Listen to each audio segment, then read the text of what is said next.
Good afternoon. I'm Master Sommelier Emmanuel Kamiji, and on this new episode of Across the Table from Movers and Shakers, I'm with the founders of the Red Clay Brewing Company in Opelika, Alabama, who are instrumental in crafting the Muir beers that we are launching all over the country right now.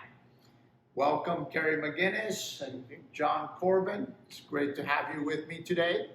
I'm going to start with John because John is the link that got me into this mess, or got you into this mess also. Yeah.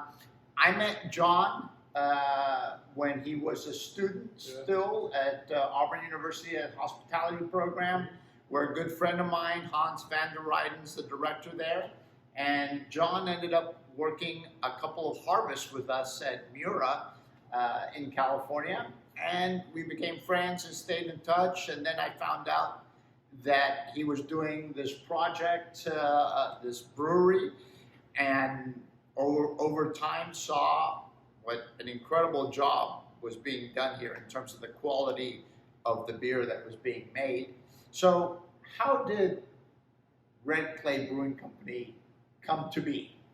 Well, it all pretty much started. I was living in Atlanta at the time, and Kerry was had just got out of the military and was in college, and we were homebrewing a lot. We got into the hobby. His dad actually sort of got us into the hobby, and after about at that point, maybe 7-8 years, we got to the point where we're like, okay, a lot of people are wanting to try our product. A lot of people are wanting to go in on this with us, doing home brews. Why don't we see if we can, make a business out of it? He was getting towards the end of his schooling. I had already, was in my career and really wanted to make a little bit of a change. Always wanted to work for myself, and so we, talked about it. And another friend of ours who's got a background in tax and finance, and we all sort of created this neat place. It's good to have a guy that has a background in finance, by the way. We don't have to look at the books except for a couple times a year. He has to look at them daily. So, Kerry, unusual background, right? Navy veteran. How does a Navy veteran become a brewmaster? Well, I turned 21 overseas, so I learned beer to be something a lot different than it was here. And back then, when I left the Navy, went to the Army, came home, it was pretty much American light lagers, right? Unless I drove to Georgia. So figured if I wanted good beer, I'd just make it myself. And so one thing led to another. Hobby turned into an obsession, and now it's my life. Well, in front of us are the 3 Muir beers that we're launching. We just started this a few months ago. And so we have a Forbidden Blade that is made with Forbidden Black Rice and Meyer lemons.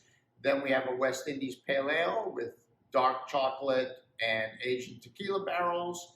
And then we have a Caribbean Stout, which is coffee and aged in rum barrels. Now, when I came to you with these ideas, tell me your reaction.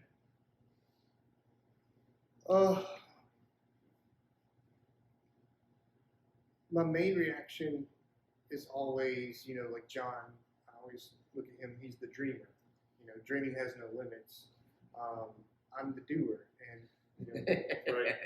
You make the dreams come true. Right, but the doing has limits. Tank Sure. space, delivery time on all these different ingredients, sourcing them somewhere that's practical.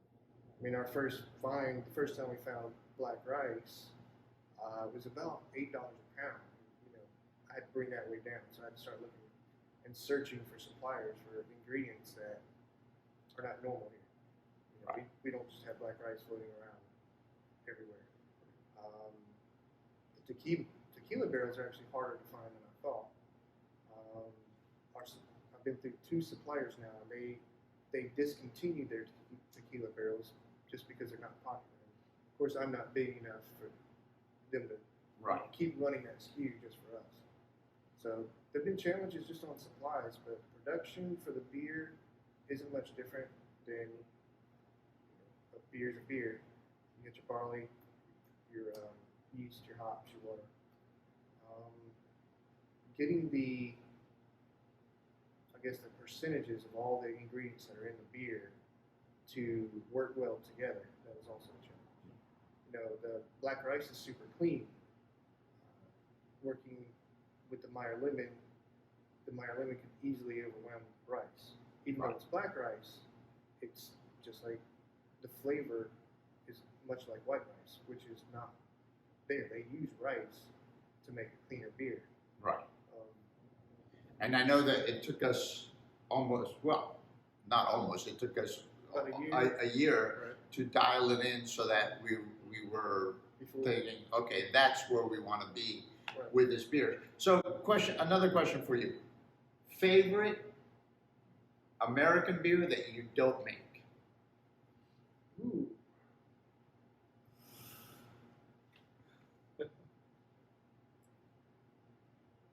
I still love, and I haven't had it in a long time, but Dogfish Head used to do an 18% IPA. I think it was one Dogfish Head 180. I remember. Okay. It was years ago. Been years since I've had it, but that's probably my favorite beer. that I've Okay. had. How about you, John? Miller High Noon.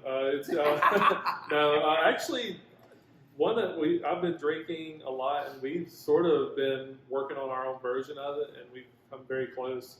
Is the Lagunitas, the Daytime? Is that right? Daytime. Yeah, Daytime. It's just a easy drinking, low ABV. I'm trying to lose a little weight, so.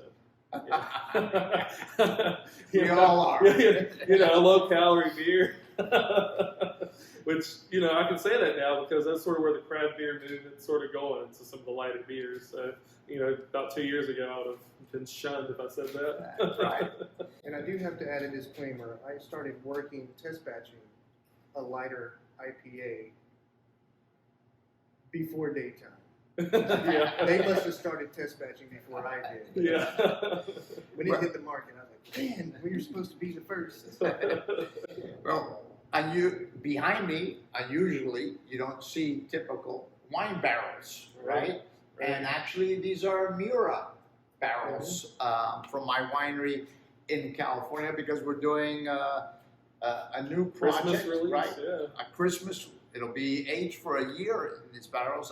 A lambic style beer. We won't go too much into the details, but it'll be something unlike what anybody has done in this country with lambic beer. So that is that's another fun project, and we have a total of 8 barrels that we're making. So that's fun. So future plans.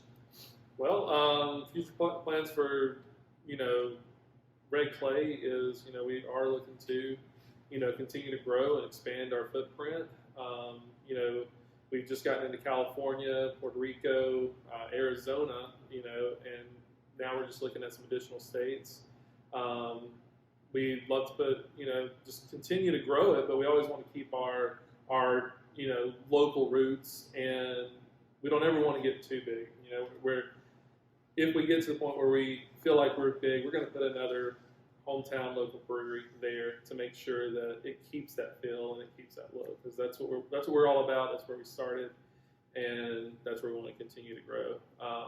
Additionally, we're looking to do some off beer projects. We already do ciders and wines, but Which, by the way, the ciders from Red Clay, got to tell you, they're absolutely delicious. Thank you. Hard ciders. So, Yeah. like I think of hard ciders more in the European mold because that's what I grew up with in Spain. And Right, and that's where we sort of go. Ours aren't super sweet. We've tried to gear ours more toward that particular style where they're a little bit more drier.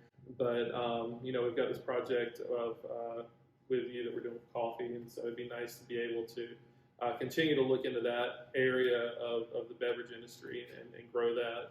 And so that the coffee project is Café Islero, which will be a single estate nitro cold brew Right. in a can. in a can, which Yeah. we're very excited about, and I can't wait. It's going to be canned here in the next month or so. Next few weeks, actually. Yeah. Ah, Great. Cannot wait. Mhm. And guys, really a pleasure to work with you. First and foremost, because you take the ideas and we talk about them and we make them happen. Mhm.